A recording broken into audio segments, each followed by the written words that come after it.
नमस्कार दोस्तों, 9 महीने तक अंतर्राष्ट्रीय स्पेस स्टेशन में फंसे रहने के बाद आखिरकार सुनीता विलियम्स धरती पर लौट आई हैं। 17 घंटे की लंबी यात्रा के बाद एस्ट्रोनॉट सुनीता विलियम्स और बुच विलमोर जब धरती पर पहुंचे तो यह देखने के लिए हर कोई उत्सुक था। ड्रैगन अंतरिक्ष यान के कैप्सूल ने भारतीय समय के अनुसार 19 मार्च की सुबह लगभग 3:30 बजे फ्लोरिडा के तट के पास समुद्र में सफलतापूर्वक लैंडिंग की। लैंडिंग के तुरंत बाद यान में मौजूद सभी यात्रियों की सेहत की जांच और अन्य जरूरी प्रक्रियाएं शुरू कर दी गईं। नासा ने इस ऐतिहासिक वापसी का सीधा प्रसारण भी किया, जिसे लाखों लोग बड़ी उत्सुकता और रोमांच के साथ देख रहे थे। दोस्तों, सुनीता विलियम्स और बुच विलमोर के धरती पर लौटने की खुशी उनके चेहरे पर साफ झलक रही थी। जो तस्वीरें और वीडियो सामने आए हैं, उनमें ये दोनों एस्ट्रोनॉट्स स्पेसक्राफ्ट से बाहर आते हुए नजर आ रहे हैं। खास तौर पर सुनीता विलियम्स, जो मुस्कुराते हुए सभी को हाथ हिलाकर अभिवादन कर रही थी। उनके चेहरे पर मिशन पूरा करने की खुशी साफ देखी जा सकती थी। दोस्तों, ये दोनों एस्ट्रोनॉट्स पिछले साल जून में सिर्फ 8 दिनों के लिए अंतरिक्ष मिशन पर गए थे, लेकिन दुर्भाग्यवश उनके स्पेसक्राफ्ट में तकनीकी खराबी आ गई, जिसके चलते उन्हें वहां उम्मीद से कहीं ज्यादा समय बिताना पड़ा। देखते ही देखते उनका मिशन 9 महीने लंबा हो गया और वे अंतरिक्ष स्टेशन पर फंसे रह गए। लेकिन आखिरकार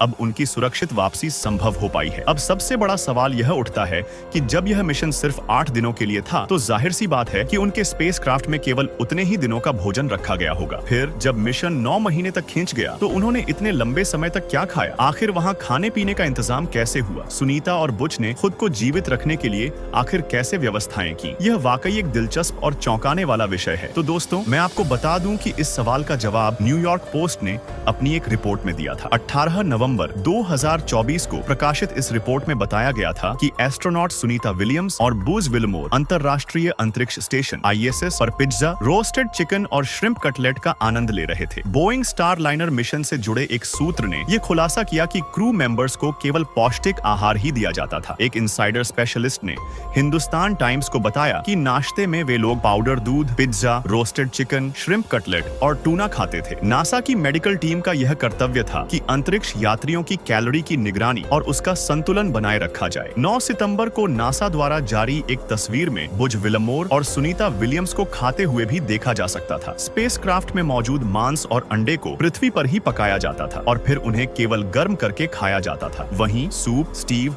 और कैसरोल्स को पानी में मिलाकर दोबारा खाने योग्य बनाया जाता था। नासा के सूत्रों के अनुसार मिशन की शुरुआत में ताजे फल, सब्जियां, रोस्टेड चिकन और पिज्जा उपलब्ध कराया गया था, लेकिन 3 महीने के भीतर ये चीजें खत्म हो गईं। इसके बाद सुनीता और बुच को पाउडर दूध, डिहाइड्रेटेड कैसरोल और फ्रीज ड्राई सूप पर निर्भर रहना पड़ा। सबसे दिलचस्प बात यह थी कि ISS पर पानी की एक भी बूंद बर्बाद नहीं की जाती। वहां मौजूद एडवांस्ड फिल्ट्रेशन सिस्टम अंतरिक्ष यात्रियों के मूत्र, पसीने और इस्तेमाल किए गए पानी को फिल्टर और रिसाइकल कर दोबारा पीने योग्य बना देता था। यह सुनने में अजीब लग सकता है, लेकिन यही तकनीक ISS को लंबे समय तक आत्मनिर्भर बनाए रखती है। दोस्तों, अंतरिक्ष में हर संसाधन कीमती होता है, इसलिए वहां सब कुछ रिसाइकल और पुनः उपयोग किया जाता है। विशेषज्ञों का मानना है कि अंतरिक्ष में ताजा भोजन की कमी हो सकती थी, लेकिन खाने की बिल्कुल भी कमी नहीं थी। यानी ताजा भोजन भले ही न मिला हो, लेकिन एस्ट्रोनॉट्स के पास पर्याप्त खाने पीने की व्यवस्था थी। लंबे समय तक चलने वाले इस मिशन के लिए पर्याप्त मात्रा में फ्रोजन फूड मौजूद था। यदि यह मिशन और कुछ समय तक बढ़ता भी, तब भी उनके पास पर्याप्त भोजन था, जिससे वे आसानी से अपना गुजारा कर सकते थे। इसके अलावा अंतरिक्ष में कई महीनों तक रहना एस्ट्रोनॉट्स के लिए आसान नहीं होता। यह बात हर कोई जानता है। इस दौरान उन्हें कई तरह की शारीरिक चुनौतियों का सामना करना पड़ता है। लंबे समय तक भारहीनता में रहने से मांसपेशियों और हड्डियों पर प्रभाव पड़ता है, जिससे उनकी ताकत कम होने लगती है। शरीर में तरल पदार्थों के असामान्य प्रवाह के कारण किडनी में पथरी बनने जैसी समस्याएं भी हो सकती हैं। इसके अलावा